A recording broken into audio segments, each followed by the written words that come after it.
On ne s'engage pas dans une relation par émotion. Pose-toi la question de savoir pourquoi est-ce que tu es dans cette relation. Pourquoi est-ce que tu insistes autant afin que la relation marche? Pourquoi est-ce que tu donnes vraiment tout pour voir les choses fonctionner? Et si après s'être posé cette question-là, tu n'arrives pas à trouver une raison valable pour laquelle tu insistes, il faut savoir que tu t'es engagé dans cette relation par émotion.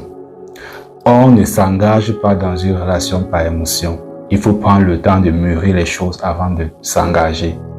Lorsque tu t'engages par émotion, tôt ou tard, tu vas finir par le regretter. Tôt ou tard, tu vas finir par payer les pots cassés de cela.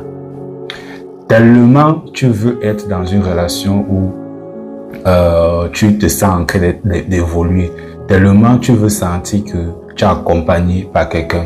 Mais finalement, tu te retrouves en train de te précipiter, tu te retrouves en train de faire les mauvais choix. La relation, ce n'est pas un jeu. On s'engage dans une relation lorsque le partenaire, lorsque celle qui est en face de toi t'a montré qu'elle est capable de réellement t'accompagner dans ta mission. Elle est réellement capable de t'accompagner dans tes projets. Elle est réellement capable de te faire avancer. À partir du moment où tu es dans une relation, les efforts sont consentis, les efforts sont consentis à chaque fois par toi. À chaque fois, pour que les choses décollent, tu dois toujours être celui qui met le carburant pour que les choses avancent. Tu dois toujours être celui qui donne tout pour que ça marche et que l'autre est assise sur son fauteuil et la seule chose qu'elle t'offre, c'est juste le fait que tu dois te libérer sexuellement de temps en temps. Franchement, tu ne pourras pas avancer. Au contraire, à un certain moment donné, tu vas ressentir comment tu n'évolues pas. Prends le temps avant de te décider de qui entre dans ta vie, parce que ce n'est pas tout le monde qu'on intègre dans sa vie.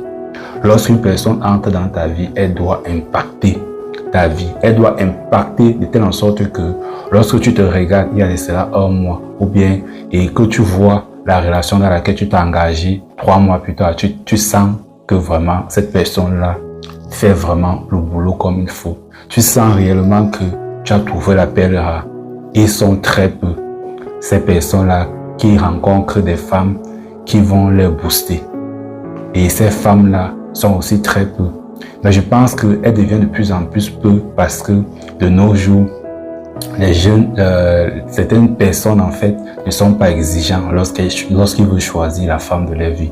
Ils regardent tout simplement le physique, ils regardent tout simplement le potentiel sexuel que celle-ci peut les apporter.